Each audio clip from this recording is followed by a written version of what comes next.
Now then, it's around 25 million years old and is worth more than £165 million to the British economy. But the honeybee is under serious threat. Between 2007 and 2008, their numbers in Britain declined by 30%, or more than 2 billion. And if they were to die out completely, our whole environment could suffer. So what can we all do to help? Well, Becky's been finding out at the Anglia allotment. So, Becky, good evening. This is serious stuff, isn't it? Yes, hello there, Jonathan. Hello, Victoria. Well, as you say, it's a very serious situation. There could be any number of reasons why it's happening: changing climate, change in habitat, you've got modern industrial farming having an impact, viruses, of course, and as you say, it could have a hugely detrimental effect on our food industry. But the fight back has started, and someone who is fighting back right here at the Anglia allotment in Ipswich is Abby Lane. We've met Abby before, you might remember, but something has changed. You've got a hive of bees now, haven't you, We Abby? certainly have. How's it going? Why did you decide to keep bees? We decided to keep bees because as a family we're really conscious that the bees are actually dying out at the moment. So we thought that we'd have a hive of bees on the allotment to help all the people on here with pollinating their fruit and veg, because obviously bees do play a big part in that. And also the products that you can get from them, it's not just the honey, you get the propolis, health food product, which goes into the polish. Creature, very clever creatures. Now, are they tricky customers or are they easy to keep? They're very easy to keep. We just check them once a week to make sure they're okay and there are no queen cells in there, otherwise they may swarm. Right. And just make sure there's not too many varroa mites on them either, so Okay. they're pretty easy to keep. Wonderful. I tell you what, we have had an absolutely amazing day today. Abby lent me her beekeeping kit and I got a spoonful of honey fresh off the tray with the little honeycomb chew bits in it. It was just wonderful. But something even more exciting, there was a lot of excitement down at the other end of the sort of plots down there earlier. And Ray and Irene, who have a plot there, had loads, thousands of bees swarming overhead. And they made a beeline, excuse the pun, down to the apple tree, swarmed there. So Abby's husband, Jeremy, managed to get a box and a brush and a blanket and shook them off, scraped them off, and he's put them into a spare hive. So Abby started the day with one hive of bees and now you've got two. It's amazing, isn't it? It is, and it's going to keep us very beesy. Too many puns in the programme already, thank you. No, it's not just me that's fallen in love with bees this week. Natalie Gray's been at the Chelsea Flower Show, where some Suffolk bees have been making a big impression. Yes, we're continuing the theme here at Chelsea, where we've made a beeline for this garden from Suffolk, a real honey trap for agriculture's busiest worker. When it comes to flower shows, Chelsea is of course the bee's knees, but it's the plight of these little fellows that has got this place a-buzzing. Albert Einstein said it all. If the bee disappeared off the surface of the globe, then man would have only 4 years of life left. Bee colonies have dwindled dramatically in recent years, ravaged by disease as well as loss of habitat. The Suffolk grower of this garden says we should all be very worried. Bees are responsible for pollinating most of the food we eat one way or another. That's fruit, vegetables, nuts, also the cattle feed that produces our meat. If we lose the bees, we will lose our food supply. The garden's designer is also from Suffolk and says we can all help. Most people think, oh, I need a patch of nettles or a rough area at the bottom of the garden. But what we've tried to do here with the garden is to show that you can have a really quite contemporary, quite a funky space and still attract the bees. It's all about using the right planting. And we're thrilled to tell you that the Bee Garden, sponsored by Global Stone from Colchester, won a silver medal in the Courtyard Garden category.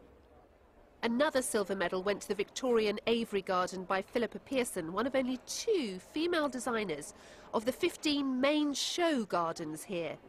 Philippa is from Gambling near Cambridge. We've very much looked at the inspiration from the late Victorian period.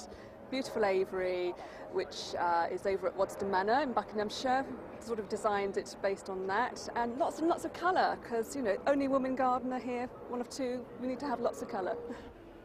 Well, today's been all about bees, and I've certainly been bewitched and bedazzled by Chelsea. And guess what? Philippa, from this beautiful show garden, has given us an allium for our allotment. Try not to kill it, Becky. And as if by magic. Oh, this allium is absolutely beautiful. Thank you, Philippa. Thank you, Natalie. I think it's going to look rather wonderful here in David Butcher's allotment plot. Hello, David. There you are. Have an allium. Thank you very much. Should we plant it down here? I can see a big hole. I think it might look absolutely lovely in there. Excellent spot. Yeah, Excellent spot. Let's make it clear. Natalie was just talking about it, but you don't have to be a beekeeper to keep bees happy, do you? You can be a gardener. No, be a gardener. The allium, lovely colour. Yeah. Attracts the bees. Flowering shrubs like regelia. Yep. That's a perfect. And you've got some bedding plants down here. Bedding plants. So they attract the bees too? All attract the bees. So basically anything that's colourful and has a nice scent to it. Correct. Lovely. Thank you very much, David. I'll leave you to plant out your Thank you very allium. much. Enjoy that. Plenty more to come from here at the Anglia Allotment. We'll be hearing some of your green-fingered stories. Alan Titchmarsh, Master Gardener, is going to be here with another tip for you. And Rachel's joined us with the weather. You brought some sunshine with you today. Well, yes, it's been a glorious day today, and whatever you're up to over the bank holiday weekend, of course, I'll have your full weather forecast later in the programme. Do join us then. But for now, back to the studio. More news now from your part of the region. A roadside cafe in Essex has found itself in a legal dispute with one of Britain's most famous shops over the alleged similarity of the two companies' logos. Holland's Cafe on the A12 in Essex has received a letter from Harrods demanding they change their sign because it's confusingly similar to the London department store's copyrighted logo. Tom Barton has the story. One is a world-famous department store on London's exclusive Knightsbridge. The other is a roadside cafe on the edge of the A12. One has just been sold for a reported £1.5 billion. The other was set up 4 months ago without even a loan from the bank. But the apparent similarity between the two logos has got this small cafe into trouble. The Harrods Legal Services Department has written to them demanding that they take down the sign and change their logo's design. It all came as something of a shock for the cafe's owner, Layla Holland. She says the logo's based on nothing more extravagant than her own signature. Just really surprised. I mean, overall, it's the way I spell my signature, and it's just the way I sign. So we just, you know, it's nothing actually, as far as we're concerned, it's nothing like Holland's is nothing like Harrods. In a statement, Harrods said they recognise that Holland's is a very different business, but added examination of the Holland's Cafe Lounge sign will reveal the script is extremely similar to our copyrighted Harrods logo and could therefore wrongly suggest some association between our organisations. Customers we spoke to in the cafe this lunchtime disagreed. Well, you can see it says Holland's, it doesn't say anything like Harrods. So. I never really associated it personally. No. It certainly didn't strike me on entering the car park at all, not at all. Layla's husband, who helps run the cafe, says that changing the logo could put them out of business.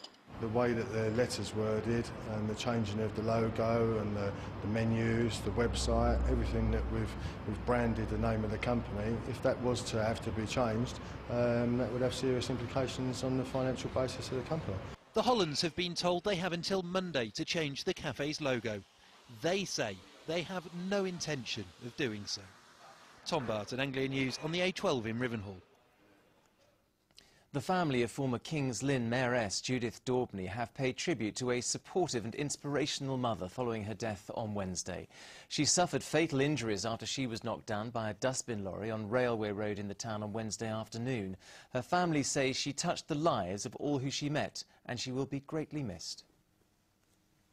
Norwich City Council has been advised by the government not to commit to any more spending on converting into a unitary authority.